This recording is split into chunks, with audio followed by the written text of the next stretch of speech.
laughing because I thought I was going live, right, y'all?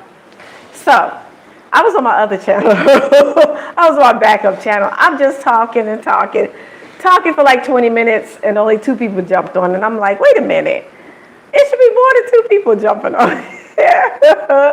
And I realized after the fact that I was on my backup channel. It is called Starting Over at 50 Life for Africa. So I was on my backup channel, and I thought it was on this main channel going live. So anyway, I'm on the main channel now. Welcome in the room. Thank you for tuning in. This is Wanda. This is Diaspora Connect. Thank you so much for checking me out. This is for the replay because nobody's in here yet, I don't think. Oh, I see one person. If you can hear me, please put a 1 in the chat. If you can hear me, put a 1 in the chat, please. I think you can hear me, but I caught myself going live a few minutes ago, right? And I'm just talking and going on and on. Nobody's jumping on. And I'm like, where's everybody? And I'm like, oh, well, maybe this is a bad time. It was my backup channel. And I only have like 180 subscribers on that channel. So not a lot of people jumped in on that one. So I decided to come back and try it again on my main channel. So, yep, I just wanted to come to you on this vertical live today and chat with my family. I keep messing with this hair wrap because I was trying to get it right, y'all. I was trying to get this hair wrap together here. So, but yeah, all is well. I'm in Tanzania, and I'm not going to talk about the same thing I talked about on the other channel. Greetings. Miracle Congo, greetings. Welcome to the channel. I decided to do a live video today, and I'm in Dar es Salaam, Tanzania. All is well. And I just wanted to do a live because I thought I was doing a live 20 minutes ago, but I was on my backup channel. And I only have like 150, I think it's 150 subscribers, so not a lot of people jumped in. And I was thinking, where's everybody? What happened? Where's everybody? And I'm like, okay, this is my backup channel. This is not my main channel. So I'm back on here. Welcome to the channel. Sade, welcome. Shalom, family. Welcome in the chat.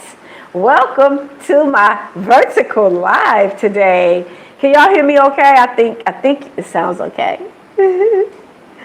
Yeah, I've been live before.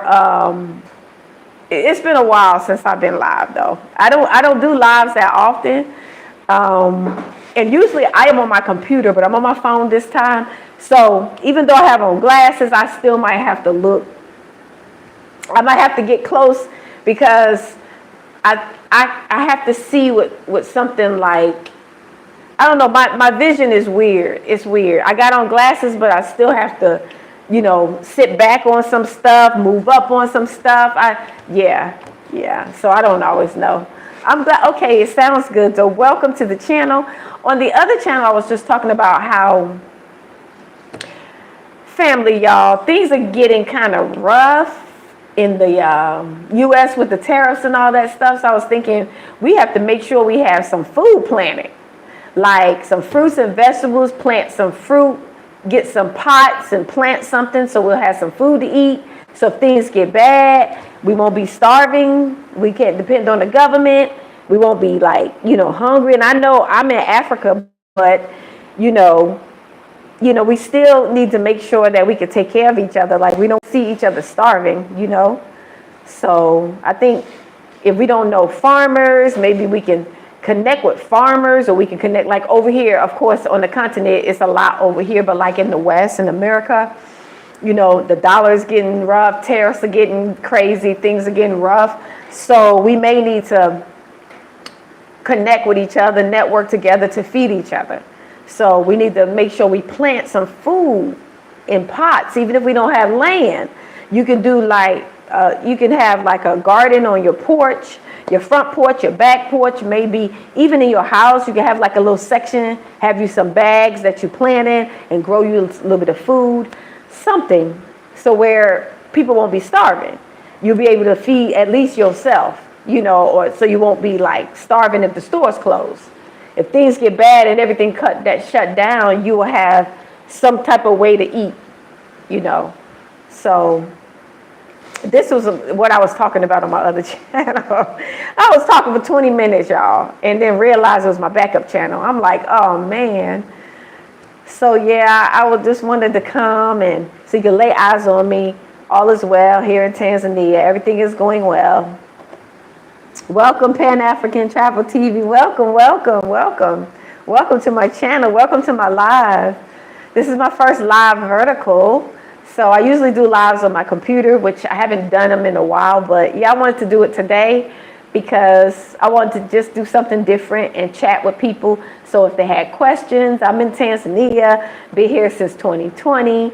All is well. It's rainy season right now, so it's raining like every other day, but it's cooler because it's rainy season, it's cooler. So I kind of like the cooler weather because you can sleep better with it. So it's just cooler, so it's nicer right now. So yeah, all is well. Yeah, it happens, it happens. So all is well, I'm in Tanzania, and it's beautiful here. I've been here 5 years in July, and doing business, got a company. It's slow, of course. It's a small company, a small business. It's slow, but it's working its way up. I'm gradually adding other services to it. So yeah, I'm managing. And then of course I do consultations as well. And so you got to have like different streams of income, different ways that you can make money.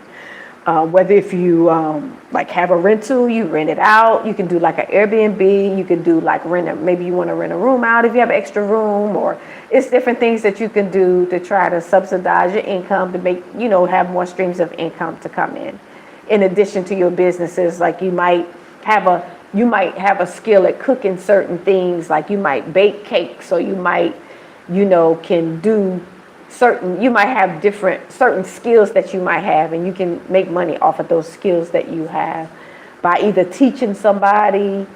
You can actually teach English, or you can teach them like a skill that you might, that you learned, and just different things you can do. But of course, you want to go ahead and create a company if you're going to do anything like that on the continent.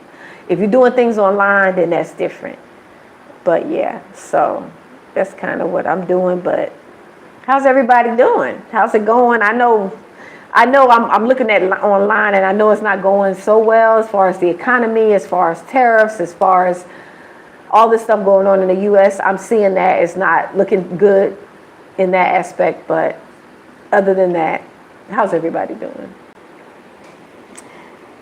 Hey, Shy Girl, what's up?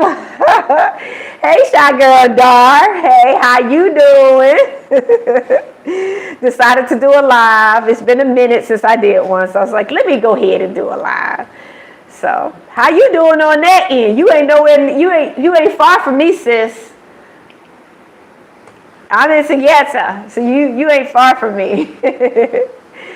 But I'm liking this rainy season because it's cooling it down. So it's not as hot. Yes, I'm glad you caught my live, sis. I'm glad. I ain't had nothing to say. I just wanted to come on here and show my face and do this vertical live because I'm monetized finally. So now I'm like trying to do stuff, trying to be more creative, trying to get on here and chat with people and share information if I can. If they have any questions, I'll answer them for them and stuff like that. Yeah. Sis, you got your 5 years already, don't you, sis? I know I'm right behind you. I think I came a month or two after you. So yeah, 5 years this year in Tanzania.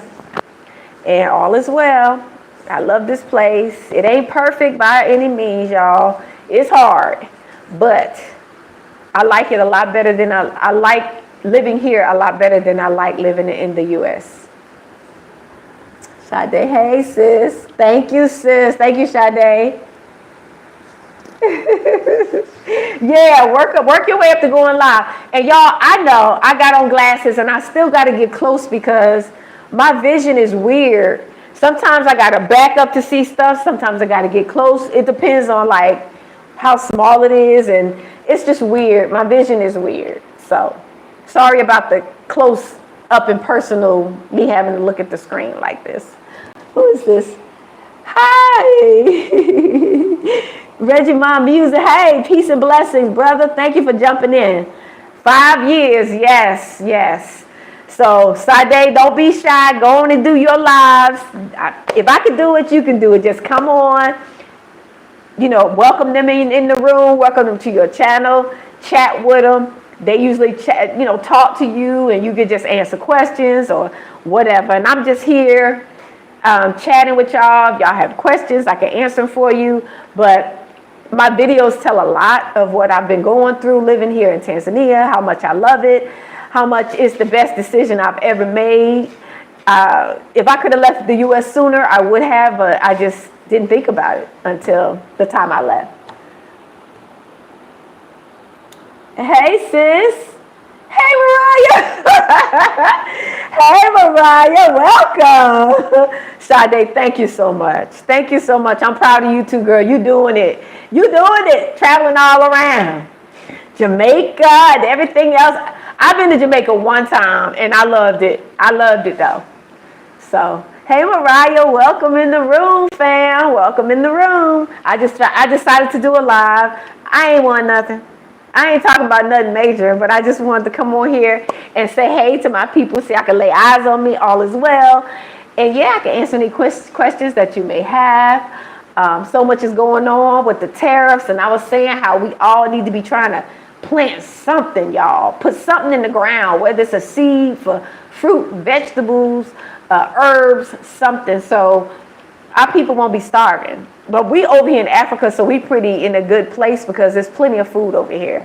All the resources over here, the ground is fertile, like we pretty much good with the food and stuff over here. Not that we shouldn't be thinking about trying to do farming or agriculture or something like that. All of our businesses that we strive to do on the continent should be in that arena at this point. Food security is so important, y'all. Food security. Hey, family, thank y'all for coming on in the room. Thank you. Do you have to leave? No, I do not. No, I do not. Yeah, I'm getting crazy. It's getting, yeah. If you create a business, if you create a company, then you can go ahead and get a work permit and residency. You can partner with a local. I would recommend you do that. If you're retirement age, you can apply for a retirement permit. So it's different permits that you can get to stay long term. So you have to have a plan. You have to have an idea of what you want to do here. So yeah. But yeah, it's getting crazy over there with them tariffs and stuff getting too expensive for people to be able to afford rents, and then food is going to be at that point. And I was saying that anybody that lives over there, they should be trying to connect with a farmer, or they should be, trying to plant some fruit and vegetables, even if it's a small planting section, like on your patio, backyard, front yard. You don't have to have land to plant fruit and vegetables somewhere to grow some food. So you don't have to feel like if I don't have land, I can't do it. You can still do it if you have, a small space. You can do it in a small space. So it's just, you have to have something so where you won't be starving. People won't be starving. Yep. So this is why Africa and, other like developing countries are really good, because things get tight. You can plant fruit and vegetables, even if you renting. Sometimes you're renting from people, they'll allow you to plant fruit and vegetables, So you don't always have to have land to try to grow some food to take care of you and your family at least. So you won't be starving if the store's closed. If everything's shut down and money gets funny and stuff, you won't be starving. Yeah, you can have rice and beans and, stock on your rice and beans and stuff, but you be trying to plant some kind of fruit or vegetables for at least for a salad or something. Tomatoes, onions, just the basic tomatoes, onions, lettuce or something, cucumbers or something. Plant something, and then you can barter. You can barter with each other. So, yeah. But that's kind of what I was talking about on my other channel. I did a live, and I thought I was on this channel. Nobody was jumping in. I'm like, where's everybody? Kind of find out I was on my backup channel, y'all. I was thinking I was on the main channel. So only like 2 people jumped in, and I'm like, okay, this is why I'm on the wrong channel. But anyway, that was my first live on my backup channel. I had never done any lives on that channel. So, yeah, I'm gonna start doing more lives because it'll help also with your views. If you try to incorporate, your shorts, your long videos, and then your lives too. And if you want to do podcasts, you can do that too. Just everything. If you try to add everything. I need to get a podcast mic, and then I start doing podcasts too, y'all. I do podcasts too. I do it all if I need to. You're welcome. G. Doss Smith, you're welcome to do a scouting trip. Okay, June, August, Tanzania, Kenya. Yes, Tanzania and Kenya is the hot spot. Kenya look like it's the hot spot, but Tanzania is more my speed. But it depends. You have to visit and see where your comfort lies. A lot of people like Kenya. It's more developed. They say that Nairobi is like New York or whatever. It's very developed. But Tanzania is more my speed. It's more like laid back. It's poly. It's slow. It's developed areas, but it's a lot of areas that's dirt. Not as developed, but it's not primitive either. So like I'm not in the city. I'm outside the city, but I got everything I need here in my apartment. I got water, lights, gas. I got everything I need. And we do have power outs, but they're not as much as like some of the, from what I heard, some of the Southern African countries, I think they have those power outs. It's like, I forget, it's like a scheduled thing. We don't have that. It's like, you don't know when it's going to happen, but it's not frequent. And if you want to, you can get a generator. So that'll help you. If you decided that you wanted to live here, you can just get a generator and then you won't be impacted by the lights out, power outs as much. Oh, you're welcome. You're welcome, G. Smith. You're welcome. I heard Nigeria has outages real bad. Oh, really, sis? Wow. Yeah, I heard Ghana sometimes they have it off and on. I don't think it's that bad here in Tanzania. At one point, a couple of years ago, it seemed like it got bad a couple of years ago because it was like power outs was like a lot. It was like every 3 days or once a week or something like that, and it was out for like hours. So I'm so glad that it got a little bit better. So it's a lot better actually. It's not as bad here with the power outs. But if you can get a generator before you come, if you can go ahead and bring one with you, that would be good. Because I don't see a lot of the electric ones here, but I'm sure they got them. But I see more gas generators here. But if you can bring one of those electric ones with the solar panels, the ones you can carry like in a suitcase or something, if you know you're going to be here, it's good to bring a generator with you. Yeah, load shedding. That's the name of it, load shedding. Yeah, load shedding. Yeah, that's like a scheduled power outage thing. But even if you have a generator in those places, you will be fine. It's just if you're in a place where it's like that, you might have to just go ahead and get a generator. Get you a generator, especially if you're working and stuff. It might be worth you investing in a generator. Just because you just want to make sure. But I'm okay with it. If it's out, then it's out. Then I go to sleep if it's at night.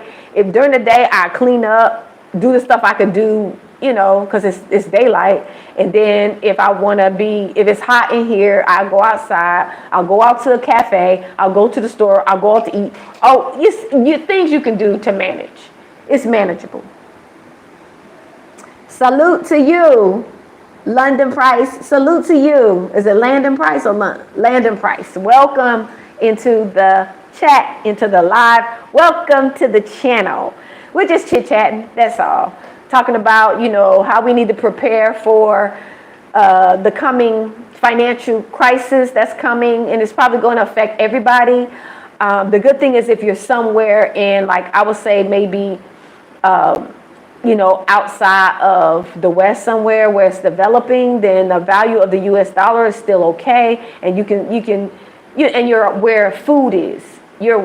Especially like on the continent and stuff like that, or Mexico or Thailand, whatever. I guess they have fresh food and grown on the trees. Like here in Africa, that's what they have. They have food everywhere. They have food grown on trees and stuff, so you won't be like hungry. and starving and all that. If things get bad financially, you're going to eat. Yeah, and even in the West, just make it to where you have a farmer that you're in contact with. All black people should be in contact with farmers, or, you know, connected with like a farming group. On Facebook, they got groups where a farm, that people have farms, and they can make sure you eat and make sure you won't be hungry. And if you can't grow your own food, even if you don't have land, you can do it on your porch, small scale farming, or small scale gardening on your porch, backyard, front porch. Even in your house, you might can grow stuff out of like bags. So just look at those options based on where you are in your life, financially and all that stuff. So you can you start where you are. Yeah, you can start where you are. So that's what I'm kind of concerned about when I see all this tariff stuff going on and all this prices, and this rent is so high for people in the U.S. and people are living out of cars and vans, and a lot of people getting fired from their jobs. And so it's just getting hard, you know, and I don't want to throw it in anybody's face, but I'm kind of glad I left in 2020 when I did, because I just knew it was going to be so bad. And, you know, I just knew it was going to be so bad over there. And even me, I worked for Ford. So I know that my job probably would have been eliminated too. I already know that. So I'm kind of glad that I'm over here and I quit, you know, when I did, because I could be right now in that position where I got fired from my job, you know, because those companies, a lot of them are laying off. And I wasn't, the job, when I worked at Ford, I was one of the only, it wasn't a lot of black people in Colorado Springs when I worked there. So I know if they had to start chopping, you know who's going to be at the top of the chopping block? Us. So yeah, I was thinking about that. I'm like, yeah, I'm glad I left when I did, because I don't know what I would be doing right now. It was just, you know, me and my son, and it would have been, and he's grown, so, you know, but still, you know, it would have been hard for me. I already know that. So I'm kind of glad that I'm over here. And even though it hasn't been easy, and even though it's been a struggle at times, but I can manage more over here, because it's less expensive, and the value of the dollar is good, pretty strong over here. So the little bit of money I have can stretch further. The little money that I have, it won't help me over there. It will barely help me with food over there. You know, so I wouldn't be able to survive without like living with somebody. So I'm kind of glad I'm over here to where I can manage my own bills, you know, and everything. So yeah, I see that, and I just be praying for our people over there in the West, because the tariffs, you know, and the layoffs and the crime, and so much going on. It's just so much. Yeah. Oh, okay. G. Dot Smith, you said you used to live in Denver. You in the Atlanta area. You say college gotten, but. Yeah, it was getting expensive. When I left, my rent was just ridiculous. When I left Colorado, my rent was ridiculous. So I know that if I would have still been there, and I left in 2020, this has been 5 years since I left. So it's no way I would be able to, if I was back in the U.S., y'all, it's no way I'd be able to live by myself. It's no way that I would be able to survive by myself. I would have to live with somebody. You know, I would have to live with like family members or friends or somebody. And yeah, I don't want to have to do that. So I'd rather be over here where I can actually afford to take care of myself over here. So yeah, so it's just, the value of the dollar is still pretty okay over here. It's pretty strong over here. So, and it's stronger here than it is in Kenya, but they say Kenya is still good, you know, with the rents and stuff. They say it's affordable in Kenya. Yeah, so East Africa is the way to go, I guess. It if that's what you want to do, if you want to go to the West Side, go to West Africa. Everybody over there too. We got folks in Ghana and in Senegal, everywhere over there. We everywhere. We in South Africa. We in the South. We everywhere. So wherever you feel like you want to be, come on over to the continent if that's what you want to do. I don't want to be pressuring people if they can't afford to, because I don't want to put people in a bad situation. Hi, Miss D. D. Hey, sis. I'm sorry I got to get so close to read.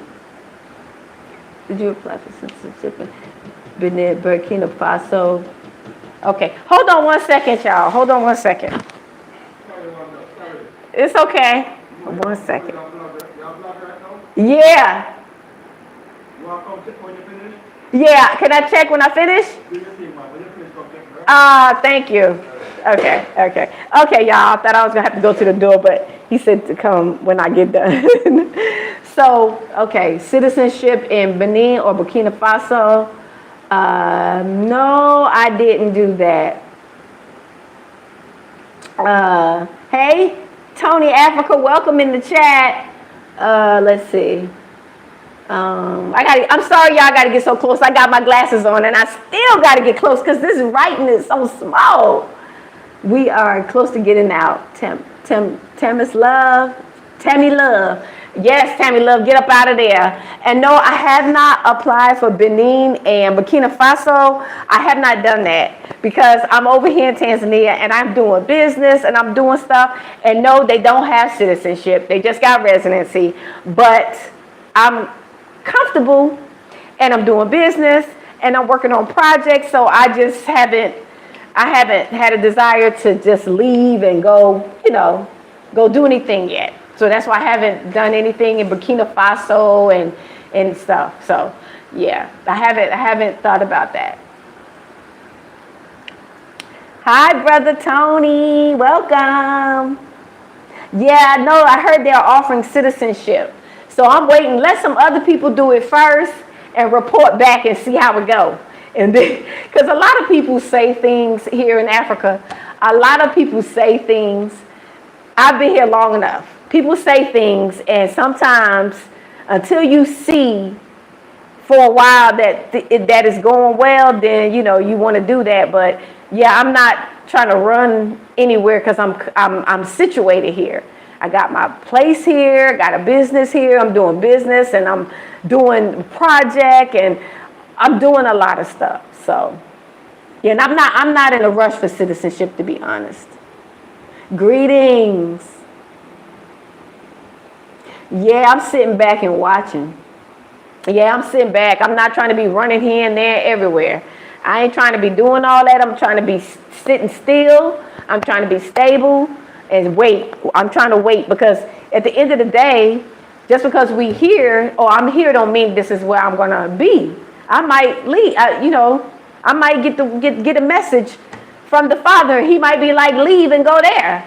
So I got to wait. I don't want to just up and run here and do this and do that, So I'm just kind of staying and waiting. While things are working for me, I'm just kind of just waiting it out. So I'm not really focused on citizenship, to be honest. I'm not really. I mean, if I get another different citizenship, then that's fine. But if not, then I'm not worried about that. I'm just trying to do what I can do where I am.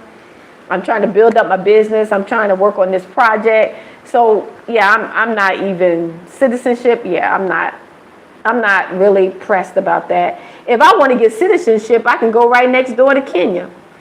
Hey, Dawn, greetings, welcome. If I want to get citizenship, I go over next door to Kenya. It's right next door. I'm not going to go all the way to Burkina Faso or Benin. And I'm right over here in East Africa. I'm gonna stay on the east side. I go somewhere to Uganda, Rwanda, Kenya, somewhere like that. But I don't want to go all the way to the West Africa, all the way over there when I'm in East. I'm in East Africa. So I'm trying to stay on the same side where I am. So yeah, so that's kind of what my mindset is, and my vibe is to be sitting still a little bit. I don't want to be just jumping around, doing too much moving around. Yes, a lot of changes being made, and you know, the president of the U.S., that's what I call him, the president of the U.S. You know, I talk like I'm not from the U.S. The president of the U.S. I used to say y'all's president, but I don't be saying that no more. I'm like, the president of the U.S., he making so many enemies. I ain't trying to, it's like, I'm trying to sit still, y'all, because he making so many enemies. You don't be knowing who he gonna be making mad, and then you trying to go up in there in that immigration, and them folks be looking at you like you crazy when they see that passport. Like, what in the world? Did your president just say? And then it take everything for us to explain to people. Just because we was born there don't mean that we agree with this whole behavior, you know. We don't control what happens over there. That's the thing. When you go to a foreign country and you're from America and he's made enemies with everybody. So when you're trying to go there, people looking at you like you're crazy. Like, I ain't do nothing. Oh, orchestrated by me. Yeah, they looking at you like you made the laws. They looking at you like you put the tariffs on the countries. Like they looking at you like we got control. And they know how we be abused. But they still be looking at us. It's just crazy. It's like we're in the middle of a crazy situation right now. Only the Father can help us out of this drama and this mess, because we're in the middle of this war, this tariff trade, whatever war going on, and we trying to travel to where we can go somewhere where we want peace and safety, and everybody looking at us like we the villain because they see that passport. Which that's why I understand why people do want another passport. But in the meantime, this is the one we got. And so it's hard to sit up here at immigration trying to explain to people that I'm not like him. He the president, but I ain't nothing like him. And they should know that already. But for some reason, they be thinking it's us. We don't have nothing to do with that nonsense. Yeah, that's why. Yup. Call it deep. Yup. That's why people want another one. Exactly. And that's another reason why I'm sitting still. I'm not trying to be traveling. I'm not trying to be going here and there and everywhere. You know, most I might go is stay in East Africa. If I'm traveling somewhere, it's going to be in East Africa. I'm not going to be traveling all around because he got too many enemies around here. Look what's going on in South Africa. Look what's going on in Southern Africa region. Look what's going on in Botswana and Namibia right now. Like, what about us people? We trying to go to, it's a lot of us want to go to Namibia. A lot of us want to go to Botswana. But now, he making enemies with them folk. Now we going down there and we get to immigration and they start looking at us crazy when we get to the border. I don't want to go. Officers already know what to do. Exactly. That's what I'm saying. They already be feeling some kind of way about us as it is. And now he making enemies as it is. And we trying to travel. Look what's going on in Mexico and Canada. He done turned Mexico and Canada against the U.S. now. All those black people, all our brothers and sisters, the FBAs, the ADOS, they over there. And now they got to be trying to maneuver through this bad blood going on, and they got to try to go to immigration and try to do this and try to do that. It's so many from Mexico looking for other places now. It's a lot of black people that got citizenship in Mexico. Now they're saying, I want to find another place. See? You see what he's doing? You see what's going on? It turning everybody against us, y'all. It's like, I'm looking at this and I'm like, you making it bad for... that's all I'm thinking. When I'm seeing this tariffs and I'm seeing all this stuff, I'm thinking, this man is making it bad for us who trying to travel the world. We trying to get out.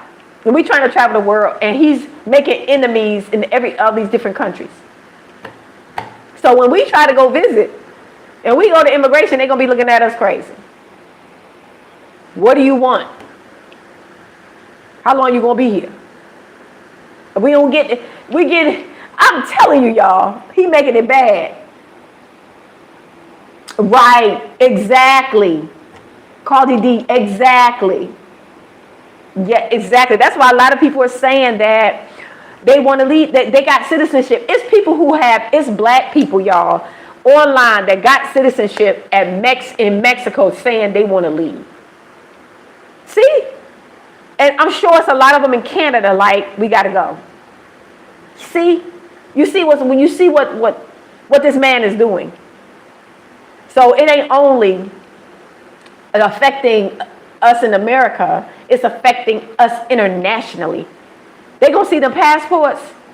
They gonna see them passports and be like, what? Go sit down.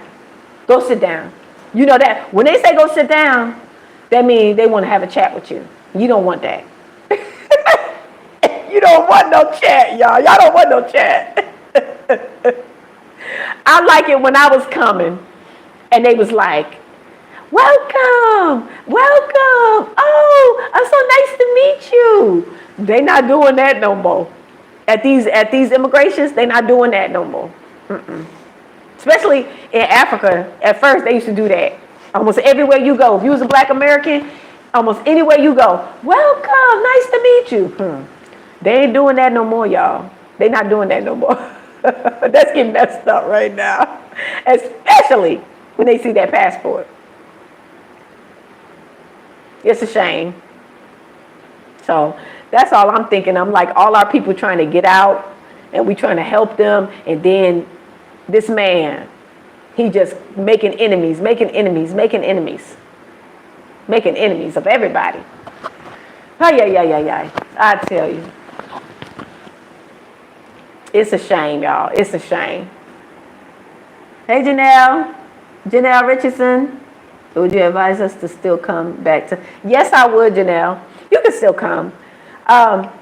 You can still come. I mean, you can get in, you know, but it's just your welcome is not going to be like it used to be because it depends on the country you go to. Like Tanzania has a really good relationship with the U.S. right now. Kenya, they still have a good relationship. I don't know about the West African countries and stuff. I think Ghana and the U.S. is beefing a little bit, but I don't know. But I know Tanzania and Kenya and I think Zambia, I think those countries might be okay with the U.S. So when you go to visit, you ain't gonna get no kind of looking crazy, right?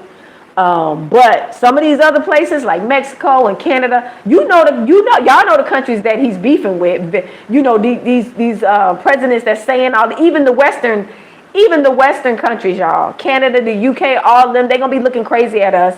France, all these European countries, if there's somebody from the US go there, they're gonna be looking at you crazy. Wow, thank you, Janelle. My first signature! Yay! Thank you so much. Thank you so much. Yes, orchestrated by me. Orchestrated by me. Y'all, I'm sorry. Always have 2 backup plans. Yes, and funds to support those plans. Yes, always have. I tell people, have a backup plan A, B, and C. Maybe D. A, B, C, and D. Yeah, backup plan A, B, C, and D. Because keep abreast of the enemies that your president, I ain't gonna say your president, because it ain't none of our president. Because if you on this live and you vibing with me, he ain't none of our presidents. The president, I say that. Because of the enemies that the U.S. president is making, consider the country that you're going to, right? He making enemies with Jamaica. He making enemies with the Caribbean, right? So you might, if you from the U.S., you got the U.S. passport, you might need to think about Mexico, Canada, the Caribbean, Jamaica, all these countries that he's beefing with. It's going to be a residual effect on you when you hit that border with that passport. Even if you not Mzungu, white, you black. So, but Tanzania is still good. They still, you know, good with the man. Kenya, they still good with the man. So I know those two still good with the man. So if you was to come in, you'll be, welcome, whatever. But, just keep your eyes peeled and your ears. I've been listening, and I've been like, man, this man is messing things up for our people trying to come over here. But still, don't give up. Especially if you feel in your spirit you were called to come over here. If the Most High, the God of Abraham, Isaac, and Jacob, the uncreated creator, spoke to your spirit, gave you dreams and visions and desires to come to the motherland, come for a visit. At least come. See for yourself. You'll be good. You'll be fine. And most of us are here to welcome you. You won't be by yourself. A lot of us are here, so we can show you the ropes, and you won't be by yourself. So, yes, East Africa is yeah. I'm planning to escape. Yep, South Africa is pretty all right now. Looks like a lot of us are going there, but be careful because they beefing hard with South Africa. So much is going on with South Africa and the U.S. So, you got this, what's his name? Musk. And it's some other South African Afrikaners that's working with Trump. So South Africa might be okay for Americans right now because they all right. I don't know. But I just see the beef that's going on with South Africa and the U.S. And I'm like, sometimes that affects us when we go to those countries. Sometimes when we're trying to do business and we're trying to move around and go to immigration and get things done, sometimes that affects us because sometimes people take it out on us when they see the passport, how they feel about that country or that president. Sometimes they take it out on us. So that's the only thing. I'm looking forward to going back to TZ. Yeah, TZ, y'all, this place, y'all, and then I know, y'all, we don't have citizenship here, but we got residency, and I'm rocking with that because I love this place. It's peaceful. It's not easy. It's not easy, but you work through it. You learn. You learn how to do business. It takes time to learn how business works here, and it's slow, and but it's doable. Sometimes you win, sometimes you lose, but you pick it up. You redirect. You redirect like GPS, like the GPS thing, redirecting when you take the wrong turn. Just redirect. If you make the wrong decision, business didn't work out in this way, redirect your resources or redirect to something else that you see that may work. So sometimes you go through that here. You do go through that. Shalom, Soul. Shalom. Welcome in the room. Welcome to the live. I'm just chit-chatting, talking to my people, telling them that president of the United States is making it rough for people trying to travel and get out of that prison cell. And get out of that prison cell. They're trying to come on out of there, and he making it difficult because he's messing up relationships with other countries. So, but it's still possible. Don't feel discouraged. If you want to stay, though, I'm trying to tell y'all, connect with some farmers. Connect in groups, black farmers. They are in Facebook groups, Instagram groups, black farmers, to where if things get tight with the monies and tariffs and stores closing, you have a way to eat. You have a connection with some brothers and sisters where you won't be hungry. That one, right, soul, right. I was saying, I used to say, y'all president, but I know most of the people that coming on here, we know that's not our president. So we say the president of the United States. Even though we was born there, but he is the president, right? Because he don't represent us. He don't be, when have they ever thought about us? We on our own, fam. We've been on our own from day one anyway. Besides with, the God that created us, because without him, we wouldn't even still be alive. But we on our own in that we have to take care of each other. We have to look out for each other. So we have to have farms and organic gardens and plant some food, even if it's in your house. Get you some pots, plant plant you some, even if it's just some salad, some onion, tomato, and a cucumber, something, a salad, have you some rice and beans, something, so if things get tight, you won't be hungry. You won't be hungry. Yes, the connections and community is vital. Yes, yes, it is. Yes, it is. And I'm so sorry, family. I know I got glasses on, but for some reason, this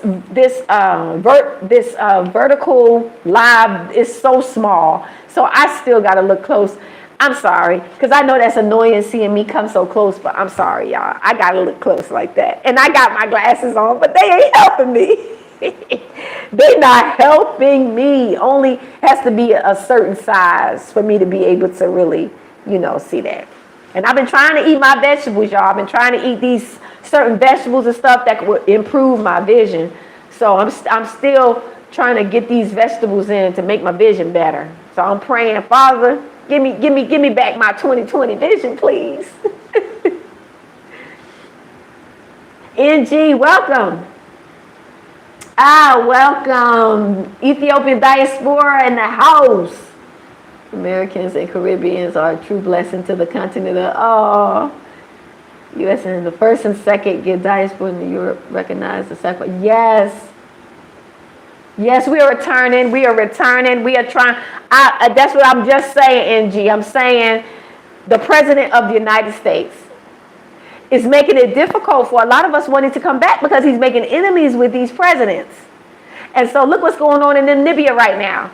Namibia is saying they're sending back like a certain number of U.S. people, and I'm hoping they're not black people. I know it's white people in there, Mzungus, but this is what's happening because he's making these presidents angry, and he's mistreating their own citizens in the U.S.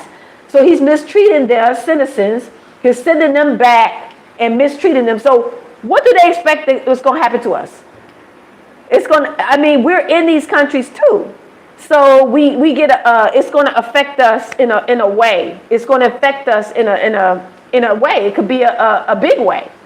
So it's just so disturbing that he's making enemies of everybody. And for some reason, people are not understanding that don't have nothing to do with us, the black people. We live there. We was born there. But we don't make these laws, and we not making this man do what he's doing. He doing what he want to do. It don't have nothing to do with us. When have they ever listened to us anyway? They don't never consider us, So, but it's going to affect us in a way if we try to go to specific countries. I know a lot of people was talking about they want to go to Namibia. A lot of African diaspora, they like Namibia. They like Botswana. They like South Africa. But now look what's going on now. So if they try to go to Namibia, they get to the immigration to come in, maybe they might get some flack. Maybe it might not be so easy. Maybe it'll be difficult because he's making the bad, he's making enemies, right? He's making enemies. Hey, David Rush. Rush? Yeah. Reish? David Reish or David Rush? David Reish. Hi, welcome. Yeah, so it's just, so I don't want to discourage people. I'm still saying, at least come visit, take a trip there, connect with others that are there. If there are other diaspora in these specific African countries, connect with them because they can tell you how the environment is in that country because they're actually in that country. And like I was saying, in East Africa, if you're interested in East Africa, we still good. We still good. It seems like these countries still pretty good with the U.S. right now. He ain't mentioning our name right now. He ain't mentioning Tanzania. He ain't mentioning Kenya right now. He ain't mentioning. I don't know if he beefing with Uganda right now. I don't know how it is between the U.S. and Uganda. And Rwanda either. But I know Tanzania and Kenya is good right now with the U.S. So, yeah. So it's still, if you wanna come on and come to the motherland, don't feel discouraged. Come visit. Come check it out. It's beautiful, beautiful, beautiful. It's the best decision I ever made. I'm so glad I left in 2020. I don't regret it, especially now that I'm looking at what's going on with the U.S. economy. I probably would have been one of them on the chopping block. I could have got fired from my job because I was working for Ford Motor Credit Company. I was working for Ford Company. And you know, they all those car companies, they're not doing well right now. So they're laying off, they're restructuring. So I could have been one. And then I would have been unemployed, and then I would have had to live with somebody because I wouldn't have been able to survive by myself. Excuse me. So since I came over here to Tanzania and I quit, it worked out better because I quit. And then I got my little, you know, my little 401k and different stuff like that. So, and then with the business I set up and everything that I did to prepare myself, now with the resources that I have, I can survive over here. And it's not, with the little bit I have over here, I can't survive in the U.S. with what I have. But I can survive with what I have over here with what I have because it don't cost as much. It's not as expensive. So even with business, if business is not going amazing and I'm not making like a major profit and I'm just maybe even breaking even, and if, you know, then I can still survive because it's not that expensive over here. And then I have room to grow. I have room to add services to the business. You can always add services to your business when you create one. You can add other services that you want to provide. You might want to start selling clothes. You might want to start selling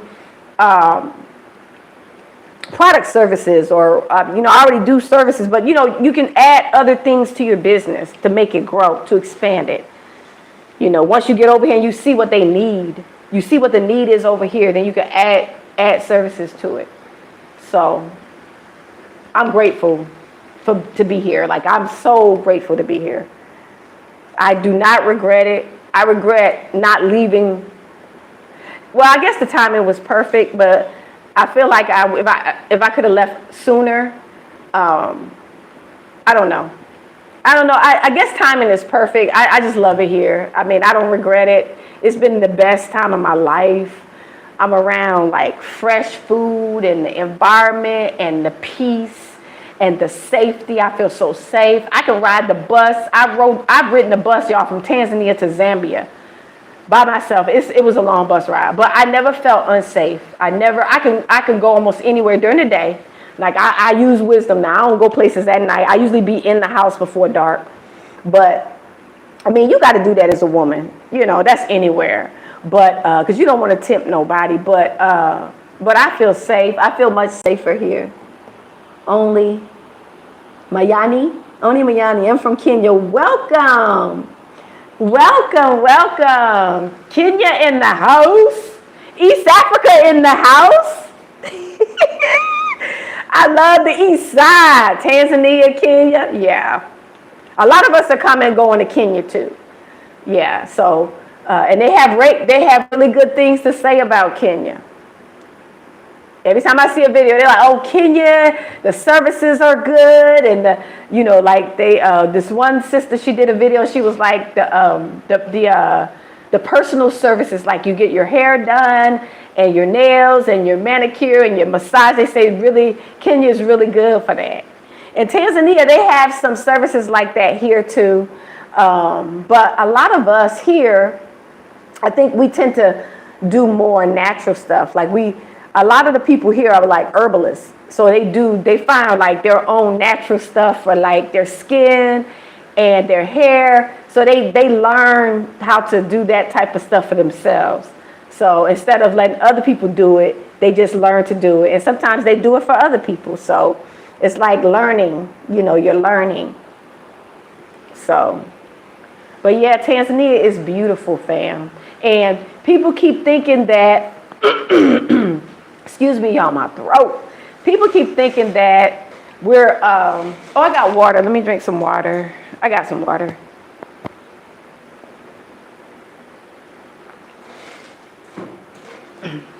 People keep thinking that it's so uncivilized, but it's you have a lot of development here in Tanzania. Then you have like suburban areas, suburbs like out, so it's not as developed, but it's still beautiful, you know. And then we have places where it's open land, so if you want to,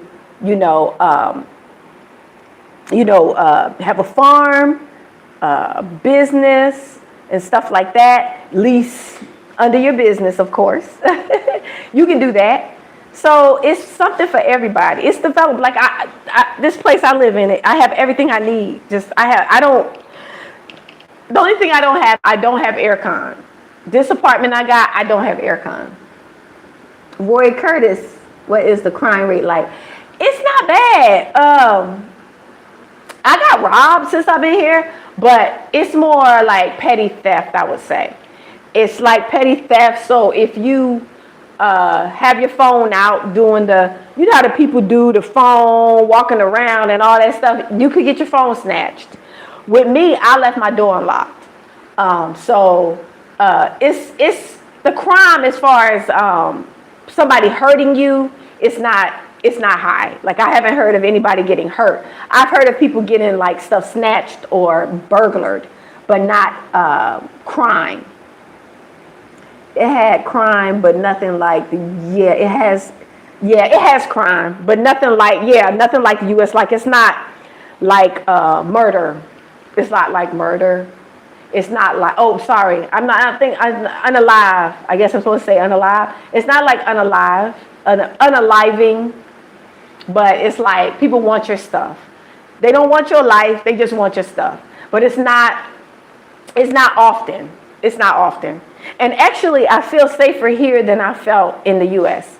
In the U.S., I was paranoid. Like, whenever I went places, I'm looking over my back, I'm looking over my shoulders.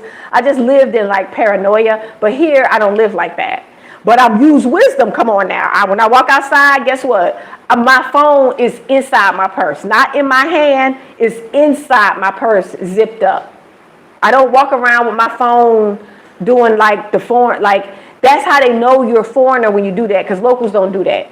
So I put my phone up in my purse. If I'm indoors, if I'm in a restaurant, or if I'm in a nice restaurant somewhere like an international restaurant, then I will do the phone thing. If I'm in a mall, I'll do the phone. But when I'm walking on the streets, I don't do that. You can't do that. Yvette's channel, Yvette's 51 channel. Lived there for a year and a half. Okay. Yeah, nightclubs. Yeah, I don't do the nightlife either. So I have been, when I first got here in 2020, I was with a group of ladies, and we would go out to like a dinner, and then we would go out afterwards. Or the place we ate was like a bar and grill. So it's like you eat your food, and then in the evening it turns into like a club. So we went there a couple of times. And it was okay, but I didn't make it a habit of being out at night. I used to try to be I felt more comfortable, I would say, being indoors before dark. When you're a woman, especially if you are a solo traveler, it's best to, do that. In a patriarchal society, it's best to just go ahead and be inside. Even if it's not a patriarchal society, you by yourself, it's probably just wise to just, unless you have a man with you. If you have a man with you, then that's different. But if you by yourself, it's probably best to be in before dark. That's what I do. I just be in fun. Everything I need to do is during the day. It's nothing that I need to do at night, right? Nothing that I really need to do out at night. So I usually be inside. So it's safe. It's safe. Like I said, I feel more safe here than I felt when I lived in the U.S. my whole life, like literally. I feel safer here. It's more peaceful. It's quiet. Wow, I got 15. Wow. Yeah, good people. Thank you so much. Don't forget to like, share, and subscribe, fam. Thumbs up. Hit on the notification bell to be notified, so whenever I do a video or a live, you'll be notified. But yes, everything that I need, y'all, everything that I need is here. You know how they say, oh, They don't have this there. They don't have that there, right? The only thing that they don't have that I like, right, is the name brand stuff, like the hair stuff. Like I like Camille Rose, for example. You know Camille Rose products, the sister? I love her products, but they don't have those here. I haven't found those here. So they may have it by now, but from when me going around the places I go to, I have not seen it. But I'll use Aunt Jackie's. So I'll use whatever they have. So they may not have the name brand that you specifically like when it comes to some particular stuff, but they'll have like a substitute. So it won't be like you have to go without. Anything for our skin, for our nails, for our hair, anything that we need is here. Some of the cooking items that we like, they're not here though. We have to get substitutions for some of the cooking, like things that we like to cook.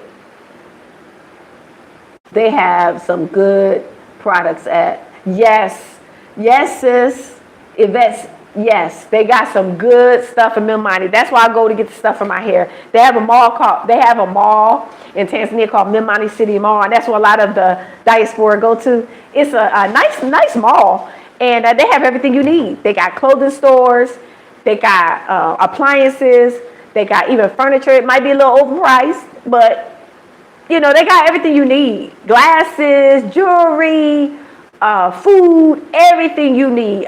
Sneakers, tennis shoes, sports clothes, everything you need. Movie theater, everything you need. So you don't have to worry about missing out on anything. The only thing that I might miss sometimes is some of the soul food, but you can make a substitute like that food with what you have here. A substitution like, you might have to substitute some things for some of the food, right? So that's it. But I usually make, I'll make a vegetable plate. I'll make some black eyed peas, some greens, and some yams or something like that. You can make some macaroni and cheese if that's what you want. I don't eat a lot of meat, so I eat more vegetables. But if I have a desire for meat, they got lamb here and goat. They got chicken, they got beef, fish. So everything that you need to be strong and healthy, they have here. Everything is fresh. It's organic. So they got some. They don't have a lot of GMOs, but they got some. They got some GMOs. So is this coming out? So yeah, but yeah, it's beautiful here, y'all. I'm not gonna even act like it's not. Hey, Mariah. Mary Brown.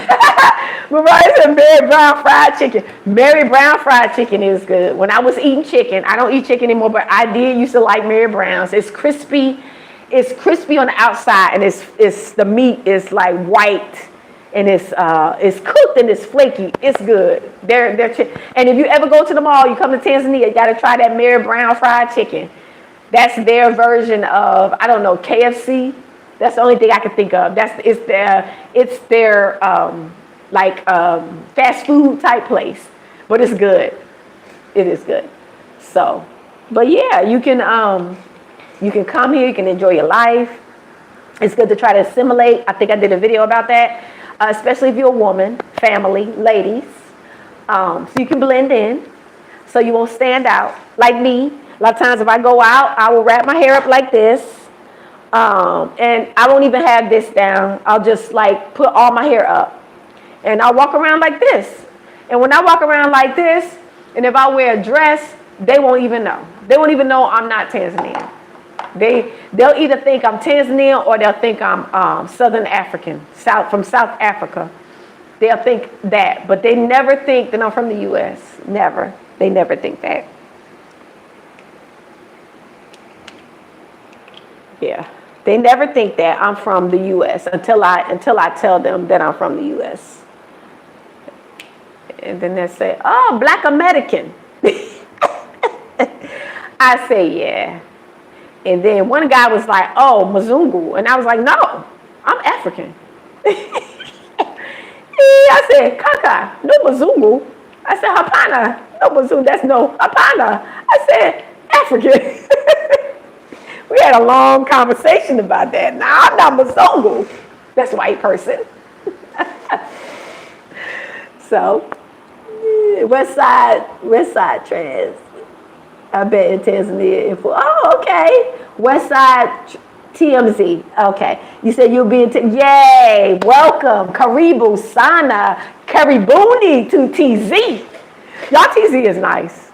I'm not even going to lie. And I'm not trying to pump TZ, but I'm trying to tell the truth. It's a beautiful place.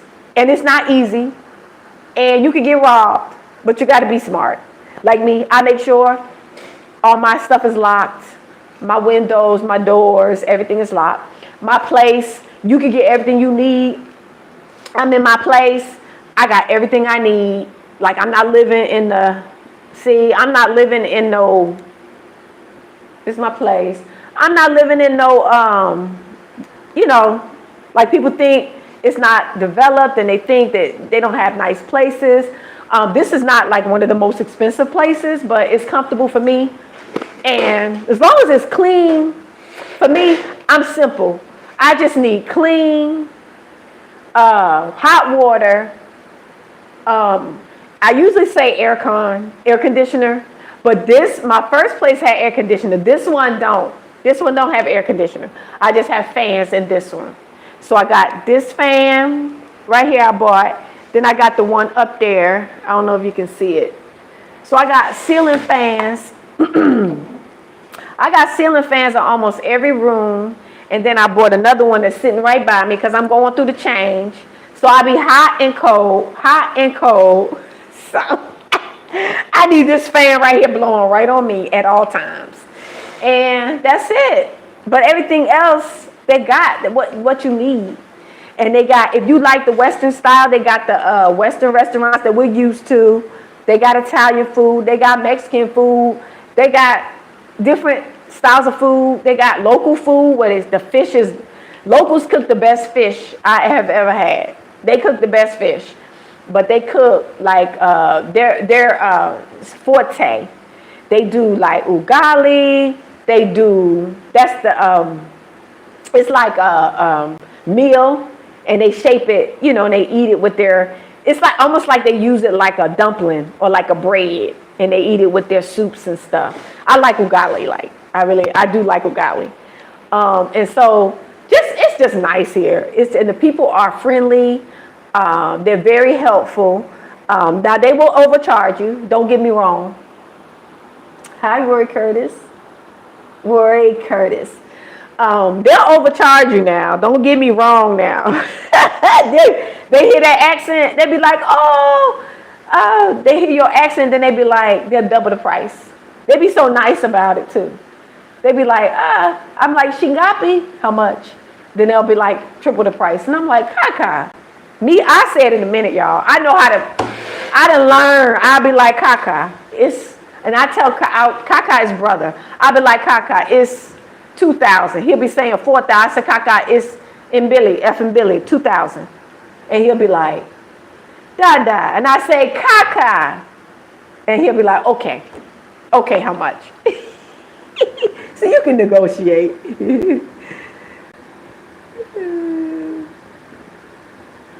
Is the Tanzanian language difficult? No, Roy Curtis, it's not difficult. I've been here for 5 years and I don't know as much as I should. That's why I say it's not difficult, because you learn at your own pace. You live around the peninsula where most of us are, and most people speak English. If you connect with the diaspora, which a lot of us are here, then if you go anywhere with them or they tell you where to go, they'll talk for you, basically. We do that. For people who first come, when they come with us somewhere, we usually do all the talking. I mean, you can talk because the places we go to is international. So most people can, in the international areas, most of the locals can speak English. It's just that when you go outside of the international area and you start going into the country, in the center of the country, away from the peninsula, they don't speak as much English. So you would need maybe your Translate app on your phone. All you need is your Translate app and maybe somebody with you, or if you know somebody that a lot of us know drivers who speak English. So we can connect you with a driver who understands English and they can help you. So it's not hard. It's not hard to maneuver. It's a lot of us here. And you learn at your own pace. I know enough. I'm out. I go get my own fruit, vegetables. stuff like that. I go to like a lot of the local stands, and I speak and ask them for what I want. So you just learn what you like. You know, maybe you might, like me, what I do is like I have a list in my phone of things I like to eat. When I first got here, okay, how do you say avocado? How do you say bananas? How do you say, so anything I like that I buy a lot, I'll write it in my phone and I'll keep saying it, and then I'll make sure I know what it means. So I'll write the Swahili word, and then I'll write the English word. I'll say, you know, indizi, bananas, or mananasi, pineapple. So whatever the name is next to it, and then I'll keep saying it. So when I go to the fruit stand, I'll be like, you know, mambo dada, hey, what's up, dada? Dada, and Billy, 2 mananasi, 2 pineapples. And Billy is 2, mananasi is pineapple. Dada, and Billy, mananasi. Ah, sawa. Sawa is okay. She'll say sawa, okay. And then I'll say, she'll say, do you want it today or for tomorrow or the day after? So today is Leo, tomorrow is Kesho, and then the next day is Kuto, what is it? Kuto Kisa, what is it? It's failing me. Kito Kutwa. Kesho Kutwa. That's the third day. So I'll say I want it for Keshu, for tomorrow. So you just basically write down the words that you need to, that you say regularly in Swahili, and next to it in English. And then you just keep saying it. Or even when if you go there, you could pull out your phone and your notes, and you could say, you know, mananasi, mbili, you know, you just go down the list of the name of the fruit you want and how many you want. And then you just learn the numbers from 1 to 10, start like that. It's not hard at all. It's not hard. But it takes repetition, and it takes practice. So you just, you know, you just practice, and the more you say it, the more it'll just come to you. Because I say it so much, and I don't really have to look at my notes. But for other things that's more in depth, I have to look at my notes, or I have to use a translate app. So you just get a translate app on your phone, translation app, Google Translate. And you say, how do I say, you can speak to Google in your translate app. You can say the word and it'll type it for you, or you can type the word and it'll say it for you in Swahili. And then you can just let the person read it from your phone. It's ways that you can manage without knowing the language. And then as you're doing that, you learning it as you're living here. They say the same thing all the time. They say the same things over and over. So you'll learn it. It's not hard. It's not hard. It's not a difficult language. And especially when when you're excited about it. Like me, I'm excited about being here. I love this country. So when I'm doing things and trying to speak Swahili, I'll be super excited. I took y'all Spanish for 2-3 years, French for 1 year, and still never knew how to speak it. Never even knew how. I couldn't remember none of the words after I finished the class, took the test, passed the test, and then out my head, because I didn't have like a desire for that language. But with Swahili, I have a desire to learn it, so I can remember stuff better. So it's not hard. It's not difficult. It's an easy language to learn. Google Translate. Yup, Dawn. Google Translate. That's one app. If you plan on coming, download Google Translate. Currency conversion, because you need to know the currency conversion from the U.S. to the T shilling, from the T shilling to the U.S. You need to know both of them, because you're going to be working with U.S. and, well, in your mind you are, because your money is going to be T shillings, but you gotta know the conversion rate, and you gotta know how much is this and that. So just have your currency conversion app. So when you go to the ATM, right, you can use your Visa. You come from the U.S., you can use your Visa card to go to the ATM and get money. You go to the ATM and it's going to be in T shillings. You're going to say English, but it's going to be in T shillings. It's not going to be in US dollars. So it's going to be like 30,000 T shillings, 40,000, 60,000, whatever, 100,000. And you just have to know how much USD is 30,000, 60,000, 100,000. And then that's how much you get out of the ATM, 100,000. So, but it's not difficult. When you consult with us, we share those things with you. When you come here, we can help you. It's a lot of us, it's a lot of us in a lot of these countries. So I would think that the countries that a lot of people are going to is countries that most of us are in, whether it's Ghana, whether it's South Africa, whether it's, Tanzania, Kenya, wherever. It's a lot of us in these places. So connect with someone, a diaspora, and they can help you out. They can help you out. Have heard of Watumishi House of Ming. There is a very nice market about a half a block from. No, I haven't heard of that, Yvette. I haven't heard of that. I have not heard of that. When you come back, maybe you could take me there and show me where it is. When you get back, you can take me and show me where it is.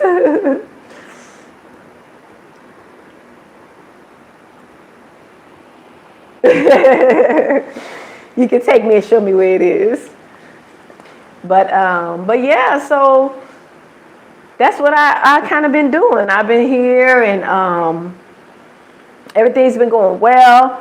I did share that I got rocked because I want to start sharing the good, the bad, and the ugly. Y'all know I did a video, the good and bad and ugly.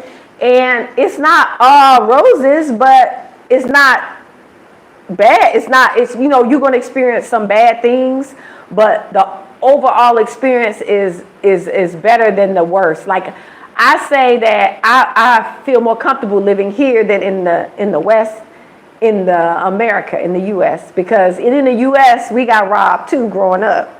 We got our house broken into like 3 times. And we had to get steel doors and bars in the window. Yeah, my father was fed up. I ain't never seen him so angry. And they were stealing all his stuff. They didn't hardly take none of our stuff, but he had like sheepskin coat. He had like a nice camera. They was taking all his stuff.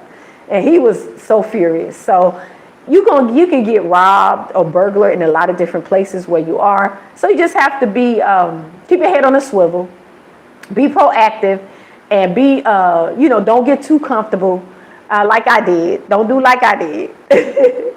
Just make sure you check everything and make sure you just remain vigilant, in that your security part of it, keep that in mind. Like even going places at night, try to avoid that because a crime will happen more at night than during the day, even though you can get your phone snatched during the day.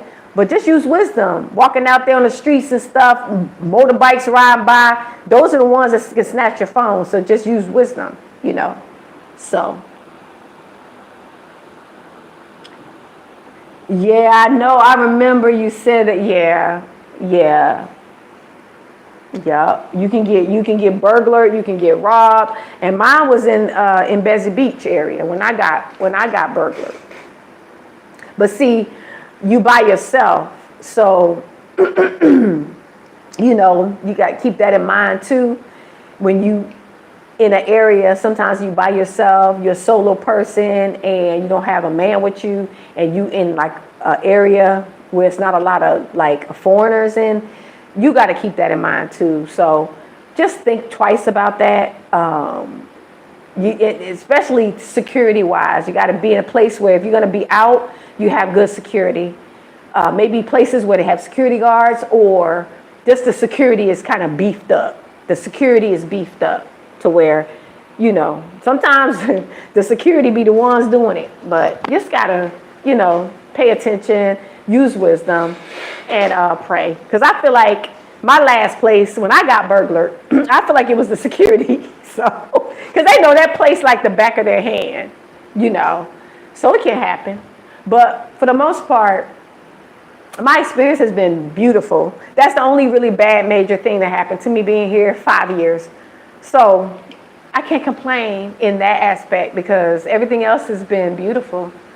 It's been beautiful. It's been peaceful. I eat fresh food, vegetables. I know my health has improved. Not that I was unhealthy or I was sickly, but I'm older, middle-aged, and sometimes sicknesses don't even affect you a lot until you're older.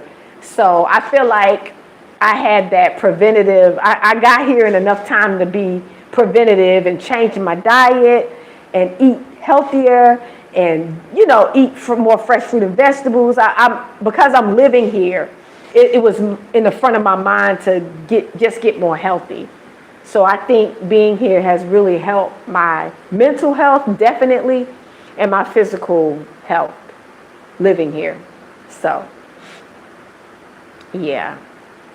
I just wanted to chat with my family, and it's been nice. This is very good to interact with people, to answer questions that you may have, and just encourage you. If you do want to visit Tanzania, don't feel scared, don't feel discouraged, because some people had bad experiences in any country for that matter, whether it's Kenya, South Africa, Ghana, Sierra Leone, wherever, because everybody's going to have a different experience, right? Some people just, they have a rough time, but that don't mean that you're going to have a rough time. That don't mean that everything's going to be horrible for you. You got, Ethiopia, you got Egypt, you got different places. So take a chance, visit at least. It won't hurt to visit. All fails, you go back home. But it won't hurt to at least visit these different places to see if you vibing, if it's your thing, especially if you want to leave the U.S. So, yeah. But anyway, I guess I'll end this live. Thank you so much for everybody tuning in and for us chatting and having this conversation. I might do lives once a week. So I'll do a video once a week and maybe live, so we can chat and I can keep you posted and you can ask questions, and if anything comes up, we can chat about it. Okay. Hey, sis. Chosen Judas. Hey, welcome in the room, Juditas. Chosen Juditas, welcome. The animals there regarding that they're with humans. Oh, okay. The birds will walk next to you. Oh, the animals, they're around. They're not as they're not as close to the humans though. The herds are. The herds walk with, the herds, they be everywhere. And you have birds everywhere. You have animals everywhere really, but they do their own thing, They don't really interact like that. You're welcome, Don. They don't interact like you said, the birds. I haven't seen the birds do that, but I see beautiful birds all the time. I see pigeons around. There are crows. There's monkeys over here where I live. They be walking across. They all around everywhere. I go dump my trash. They in the trees. I used to be scared of them, but now I don't even be paying them no attention. Sometimes I'll walk under a tree and I just hear that. I'll hear the, they make this weird sound. I say, oh, what you doing up there? Oh, what you doing? They just look at you like they don't bother you. They just be everywhere. Monkeys be everywhere, y'all. And it's the little monkeys with the long tail. Every now and then I'll throw them a banana. They tell us not to feed them, because if you feed them, then they bad. They'll start trying to open your window and stuff, because they got hands. So they'll try to open your screens and stuff and come in your house. So they say don't feed them. Every now and then, I throw a banana outside. If it goes bad and I can't eat it quick enough, I'll just toss it outside and close the door. So, but we got animals everywhere around here. Yeah. So yeah, it's beautiful. I showed a video. We got a local cat, and he's our community cat. And everybody, the groundsman actually got him because he had a mouse in his house. But I feed her because they don't really feed her. The people here don't really feed cats. Like they just give them scrappings, right? And so I'm not used to that. I'm like, yeah, I had a cat when I was in the U.S. and I'm like, I can't let a cat be hungry. So I buy her food and I feed her cat food. And so now she come to my house every morning. She's crying at the door. I let her in. She eat her food. I buy her milk. I spoil her. I give her food. I buy her milk. And then she don't be wanting to leave. And I'm like, you can't spend the night in here, though. Like, yeah, I don't let her spend the night. I just let her come in here during the day. She'll eat. And sometimes she'll sit in the window or whatever. And lately she's been trying to sit on my couch. And I'm like, wait a minute, you can't sit on my couch because you be outside. But but yeah, she's like the community cat, but she's always over here. And I feed her all the time. So, they come where you feed them. Her name is Peaches, so. But yeah, I love it, y'all. It's just beautiful. When it's not rainy season, it's rainy season now, so I can't be outside as much. When I was saying I was going to do videos outside, rainy season started, so I haven't been able to do videos outside because it's rainy. But June, I think, rainy season stops in June. So I'll start back doing videos outside, maybe lives and videos outside so people can see, the outdoor nature. And right now it's rainy season, but it's cooler, so I like it. It's like, at night it's like maybe 70, 75, 78, something like that. Not 75. It's a little cooler. And so I like it. It's usually like 86 or something, it's hot. So, but normally it don't get more than 90 in the summertime, but it's hot here. So, usually. But rainy season is the coolest and it feels nice. You sleep good, it's cooler, but it rains more often. Like maybe every other day or something. Not all day, but like for a couple of hours a day. Oh, Tanzania Tony, thank you. Thank you for the support. I appreciate you. Tony, I did the other live on my other channel. I thought that was the main channel. I was like, oh, this Diaspora Connect. Tony, I was like, why nobody's jumping on this live? It was like only 2 people in the live, you and the other guy. I was on the wrong channel doing a live. I was supposed to be on my main channel, which is this channel. Yeah, I was like, I'm on the wrong channel. So I decided to come on this channel, the main channel, and do the live. I wanted to answer questions for people if they had questions and telling them how beautiful Tanzania is and letting them know it's not perfect. You will get overcharged. You might get robbed if you don't do like I did. Don't do like I did. You don't want to get burglared. And, don't have your phone out because it might get snatched, But other than that, it's beautiful here. You ain't want to say. Oh, okay. Yeah, I'm not monetized on that one. On that other channel, I only have like 150 subscribers. I'm not monetized on that one. Oh, thank you. Eye perspective. I'm sorry, I got on glasses, still can't see. These glasses are for the bigger print, and this print is so small. Thank you so much for the support. I'll give some super chats. I feel special. I'm super excited. I get some super chats. Thank you so much. Welcome to the channel. Thank you for your support. Thank you, thank you, thank you. I appreciate it. Yeah, I appreciate it. But yeah, I was just telling you just how beautiful Tanzania is. Come and visit. No, they don't have citizenship. They don't, but they got a residency permit. So you can renew that every 2 years. But it's worth it to be here. It's so beautiful. You can create a company. You can do business. In that way, you can make money that way. Business is difficult. It's not easy. And yes, you may get overcharged, but you got to learn how to walk away like I do. And you got to learn how to tell them, Kaka, that's brother. Hapana, that's no. Hapana Asante, that's no thank you. When you want to overcharge me, Hapana Asante. And then they'll say, okay, madam. Okay, madam, how much? How much? Okay? Okay, so you can negotiate. You don't have to take a, overprice all the time. Sometimes you can't help it. When it comes to business stuff and when it comes to land, sometimes you can't help it. You gotta have a local in that aspect to negotiate for you. Because it's their country, they speak the language, and they can get the local price. So you do have to have a local to get some of the prices for the large ticket items that you want to purchase. You do need a local. You want to buy a car. You want to buy a motorcycle. You want to buy a bajaji. You want to buy, a couch, a bed, a TV, a refrigerator, you might want to have a local with you so you can get, negotiate the price.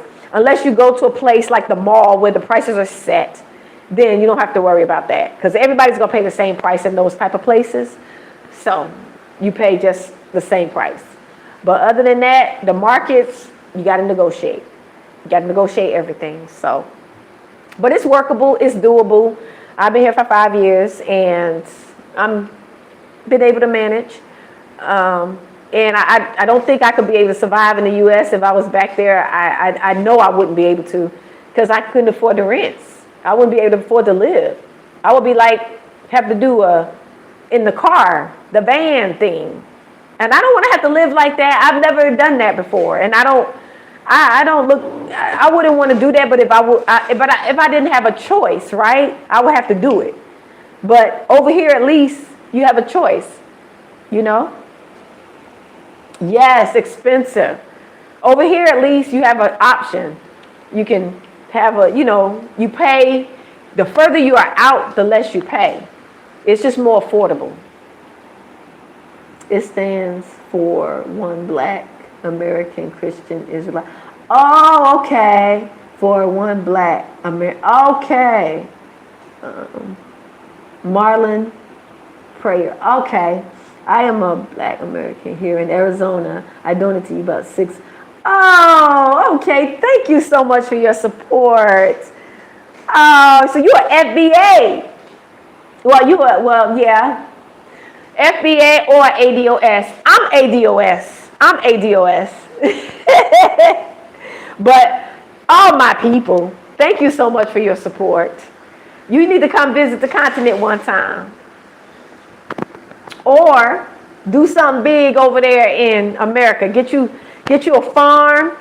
I was saying, you got to have a farm, or plant you, even if you don't have a farm, do you an organic garden, grow you some fruit and vegetables, so if things get bad over there, if the stores close, or if it gets too expensive, then at least you won't be hungry. You'll have some fruits and vegetables, get you some beans and rice, things get bad over there, you'll be good. You and your family will be good. Because there's a lot of people that are living in the West, in America, or in the West, they don't want to come, they don't want to leave, they want to stay. And so I understand that, I respect that. If you don't want to leave and you want to stay, I do respect that. But just make a plan to take care of yourself, because that president, the president of the United States, is not thinking about your survival. He's not thinking about your food and your roof. You got to think about that. So make your plan to make sure that you and your family is good. If things get bad and it's getting worse over there, then you have your food situation together. You have your roof situation, especially your food and your roof. Those two things. The same thing. All Black Americans are Israelites. Yes, exactly. We are Israelites. Just like during the slavery in Egypt, when we was our ancestors were slaves in Egypt. The Most High brought all of us out. The God of Abraham, Isaac, and Jacob, the God of Moses, He brought all of us out. And then He dealt with certain ones in the wilderness. So even the rebels He brought out, but He dealt with them. So we all, brothers and sisters, we all of the same nation. So that's why I don't focus on so much of that on this channel as much.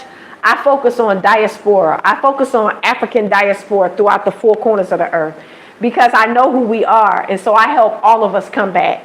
I've helped people who was Muslims, African spirituality, Kemetic, all different stuff, but they're all of African descent. And so I help everybody with information.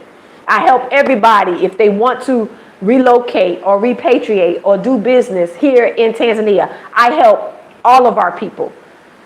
So I just help everybody. I don't just base it on your belief, your what you believe, even though I know it's a bloodline thing, but even I kind of learned stuff like that from Tanzanians because they have Christians and Muslims here, right? They don't beef about that with each other. They be marrying each other. They put humanity first. They put human beings first. So if you are Muslim and you hungry and it's a Christian here, they're not going to let you be hungry because you're a Muslim. They're going to feed you because what? Humanity comes first. Here in Tanzania, humanity comes before any spiritual practice or religion. So that's how it should be. We brothers and sisters at the end of the day. So we need to take care of each other. If our brothers is hungry, sisters hungry, they need a roof, they need help. It shouldn't be contingent upon because their belief if they need help, right? So that's what I do. I help everybody in the diaspora, everyone of African descent, not these other nations outside of Afro people, Afro descendants. I don't help anybody outside of Afro descendants because they have their own people to help them. They don't need me to help them. They need their own people to help them. They everywhere too. Our people need us to help each other. We need to help our own people. But financially, it's not easy. Yeah, I may choose to move to. Yeah, that's true. It's not easy. Trying to find, because you got to have streams of income, and so you have to set up streams of income. A lot of people advise you to try to set it up before you come, which is what I do too, or at least have an online job or something. Thank you, sister. Look at you, sis. Sister Yvette, look at you. Thank you for the super chat. Y'all just loving on me today. I was about to get off the live, but I saw all these super chats. I'm like, you know what? I ain't getting off yet. Y'all just blessing me. Thank you so much. This is a big deal. This is a big deal, y'all. Thank you so much.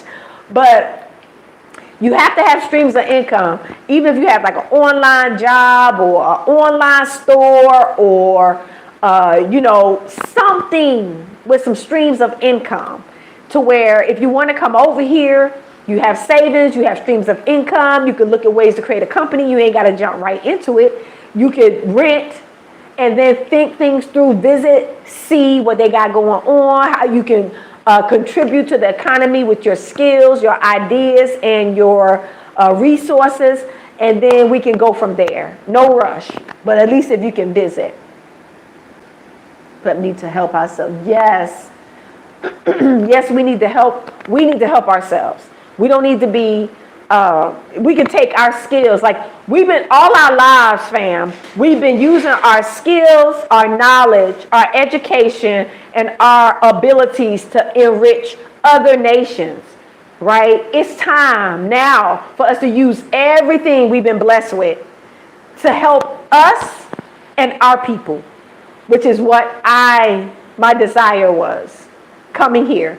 I'm like, I want to help. Initially, I was thinking I want to help build up the continent by investing, creating a company. But then I'm like, I can help our people to come, which is why I started doing consultations, and I can try to build up the country. Like, this is all for our people, So wherever you are, you can be an asset to our people.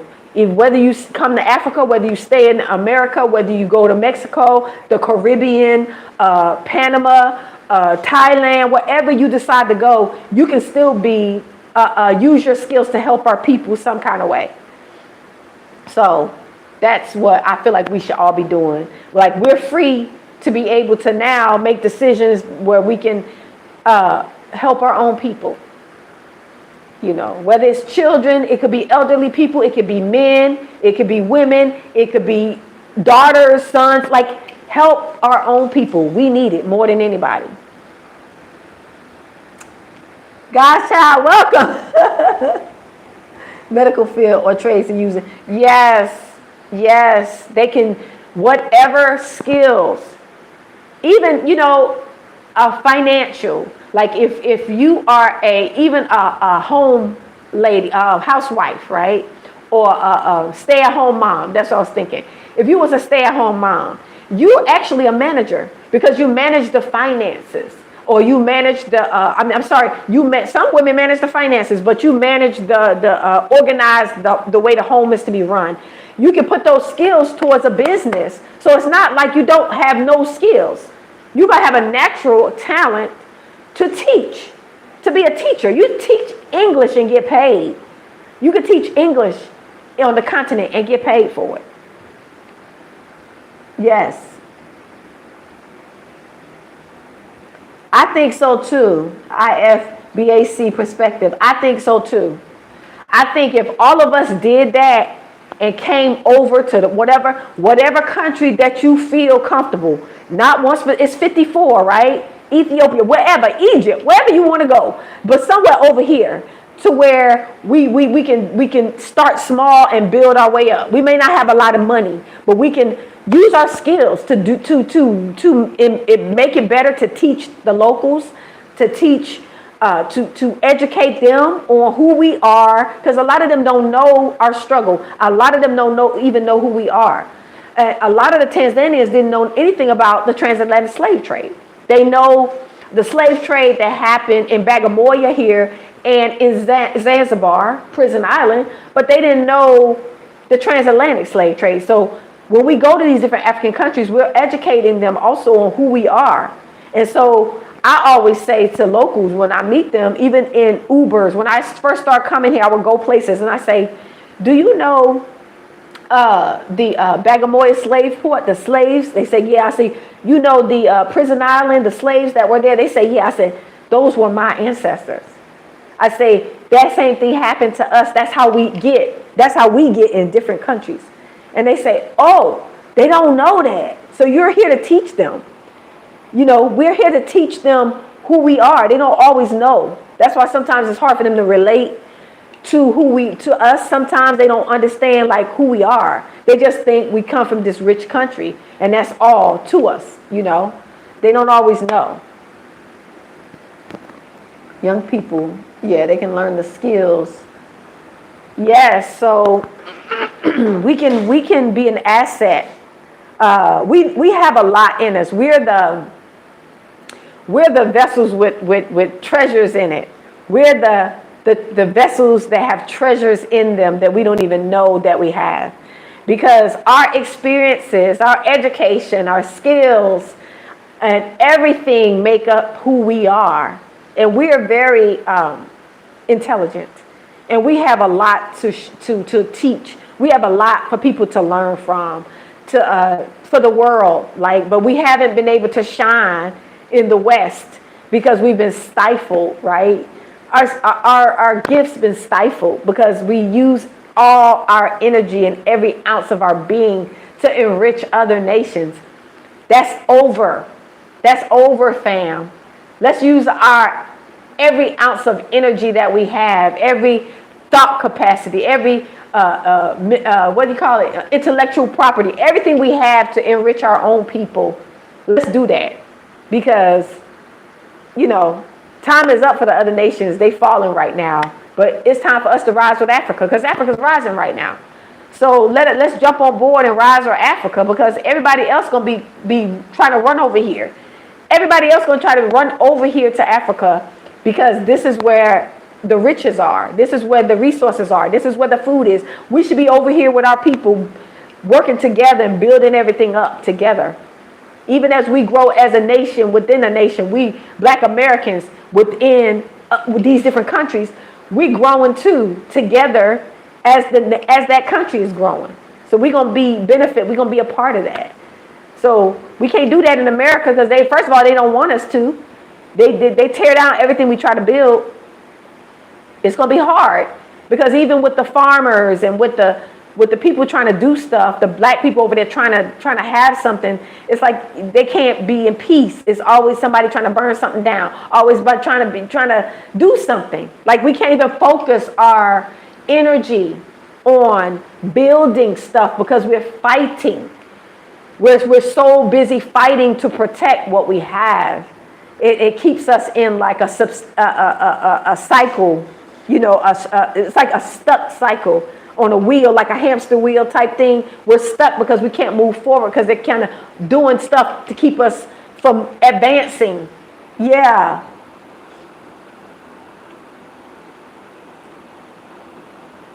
Thank you so much.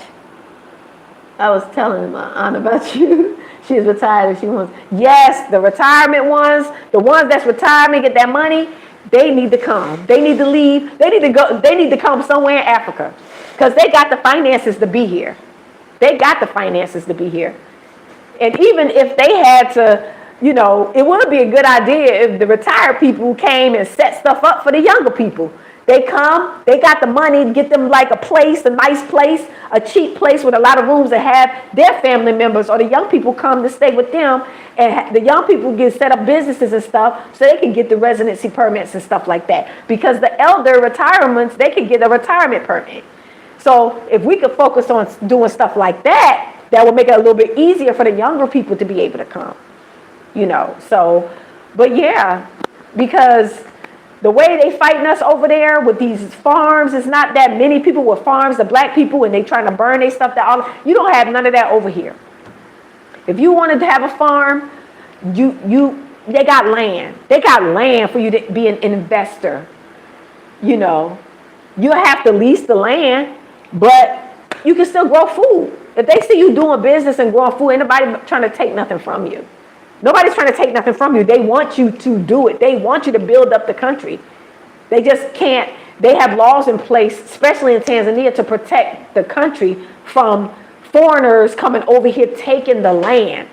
It's just, it impacts us as black diaspora, but it protects the country because y'all know those, if they didn't have them laws in place, those Mzungus will be over here trying to take over like they're doing in South Africa. Y'all know they will be over here doing that.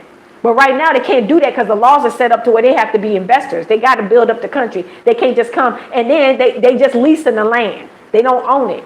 We have to be under those laws too because it protects the country. We got to understand why these laws are in place.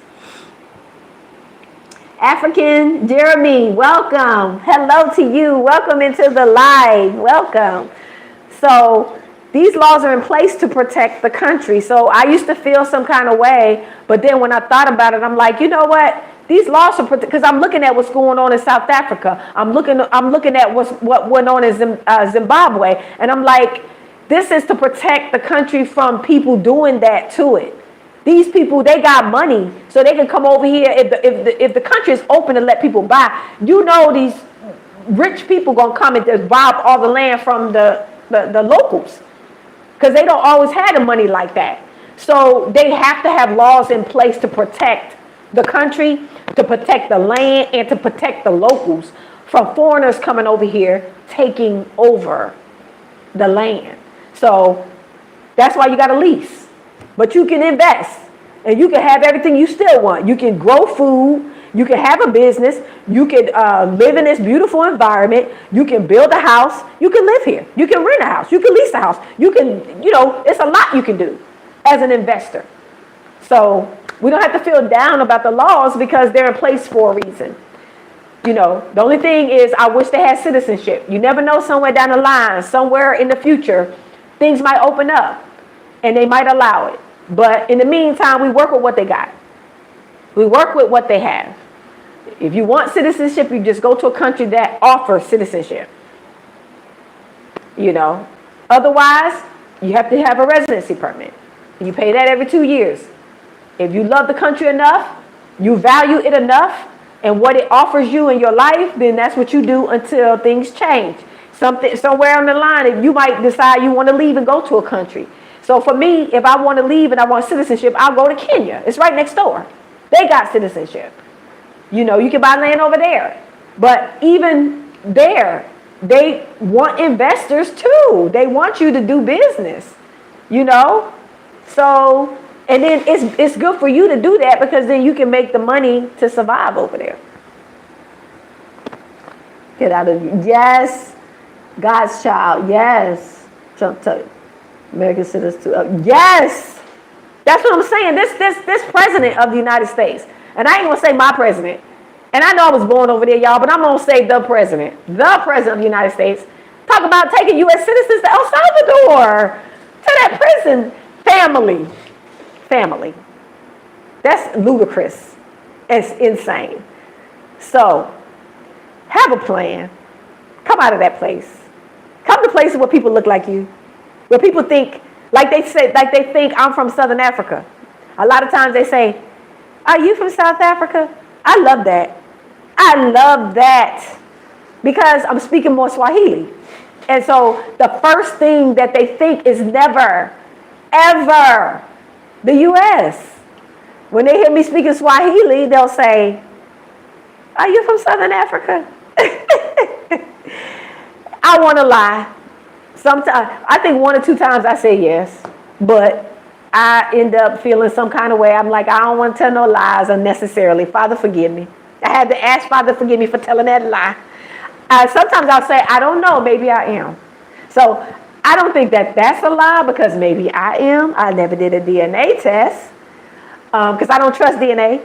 But I do trust what Africans tell me. When continental Africans say, you look Southern African, I believe them. They say, you look like you're from South Africa, I believe them. I get a lot of people online say, you look like you're from South Africa. I believe them because they're Africans. They know what our features look like. So I always say, maybe I am, I don't know. And they start laughing. Then eventually I say, yeah, I'm from the U.S. or I'm from America. And then they'll say, Black American? And I say, yes. So then they get super excited. I want to go to America. Then I have to have a conversation with them and tell them, no, you don't. I said, no, you don't. They're actually, at the time, they were unaliving us. I'm like, they're unaliving us over there right now. You don't want to go. Because if you go, they're not going to say, excuse me. Mzungu cop is not going to say, excuse me, are you from the continent of Africa? Are you from America? Before we decide we want to shoot you. They're not going to say that. They're going to look at the skin, and they're going to say, there go another one. That's what they're going to say. So it's not safe. I tell them, you may not come back home to your family. Stay over here where you know you safe. You know? Blessings. Dread Days TV, blessings. Welcome. Sometimes I want to lie. I do. I do want to say I'm from South Africa sometimes because they always ask me that. They ask me that at least every time I go out, I get that. If I ride a Bajaji or if I ride an Uber, like the Uber or the boat, the Uber drivers say, because I speak in Swahili to them. And so they can look at me, they're like, wait a minute, she different. And so they'll say, where are you from? And they say it so aggressive, like, where are you from? And I'll say, where do you think I'm from? And they say, Southern Africa? And I'll say, Dio. That's yes. No, I say, no, I'm from America. America. So, Americani. Sometimes they might sneak and try to say Mzungu. And I'm like, no, Hapana Asante. No, I'm not. No, thank you. No, I'm not. I try to say it nice. Hapana Asante. No, I'm not. I say I'm African. And then they look at me like, and then I have to break it down for them. You know, Mchaga, that's a tribe here. Mchaga is a tribe at the foothills of Kilimanjaro. There's a tribe. And I've been told I look like them too. So I say, you know Mchaga? And they'll say, yeah, Mchaga. I say, I'm Mchaga. And they'll start laughing. Like, are you really? And I'm like, don't they look like my complexion, my skin color? They say, they have whitey skin. They don't say light skin, they say white skin. And I say, no. I say, hapana. I say, have light skin, not white skin, not whitey skin. I say, whitey skin is Mzungu, is whitey skin. And they say, I say, I'm like Mchaga, the skin like Mchaga. And they say, oh, okay, yeah, white skin. They still say white skin. I say, yeah. I say, Mchaga, are they Mzungu? And they say, no. I say, Mchaga not Mzungu? They say, no. I say, so I'm not Mzungu. And they say, oh, okay. So I have to kind of Explain it to them like that. Meet them where they are. So if you explain it to them like that, then they kind of understand that just because I'm light skinned does not mean that I'm white. Now, if I do my DNA somewhere in my genes, I might have some European somewhere down the line because of the slavery thing. But if we're just looking at, people keep telling me that I look like I'm South African, but they not white. The Xhosa, Zulu, they not white, but I look like them. So just because the skin does not determine, the skin color does not determine whether you are white or African, because Africans come in different shades of colors. So yeah, I have to explain that to them, and they do understand after I kind of talk to them and explain. So, but anyway, thank you so much for tuning in. I guess I'll end this live now. I've just been chatting. But make your plans. Don't be afraid to come visit. We are here. It's not uncivilized. I've been here for 5 years this year in July. I have everything I need. I have water and everything they say we don't have, toilets and water, toilets and normal stuff that we have in the West. I got that here. I don't have aircon in my apartment. That's the only thing I don't have that I'm used to, an air conditioned unit. I have fans. So I got fans everywhere. And if I want to get a generator, or if I want to get like those little portable fans, I can get one where everywhere you sit, you put it like right where you are. I can get one of those. But it's not that important. Okay. Good. Thank you so much, sis. I'll do another live in the next couple of days, family. Maybe once a week I'll do it. And if you have any questions, I'll answer them for you. And I'll just talk more about my life here in Tanzania, being here 5 years in July, doing business and moving around and learning the language and assimilating. Like I said, I walk around. S. Brown, 2003 Martin is cooler on Wazo anyway. Yeah, it is. It is cooler. It is cooler. We don't have right. I don't have no AC, but I got aircon. I got fans everywhere, y'all. And see me, I'm going through the change. So y'all know I be hot anyway. I be hot and cold. So ain't no big deal. So, but as you can see, I ain't wanting for nothing. Like I got everything I need. We not in the, we're not uncivilized. We got everything we need. But if you want to have a farm, and if you want to be off grid, and if you consider that uncivilized, I don't know where you've been, because that's what I desire, and that's what all of us should desire, to be off grid, to be, living on a farm off grid. And people might consider that uncivilized, but you taking care of yourself. You self-sufficient. You got your own food, your own roof, your own water, your own animals, your own space. Like that's the life right there. That's the life. All right, sis Dawn. All right, y'all. I'm glad TZ is working out very well. So, yeah. But anyway, thank you so much, you guys. I'm going to end this live, and I appreciate all the super chats. I am so excited. I got some super chats. Thank you, everybody, for tuning in, and I'll do another one in the next couple of days. So I'm going to say shalom, shalom, habari. See you guys in the next live and the next video. Bye. Have a good one.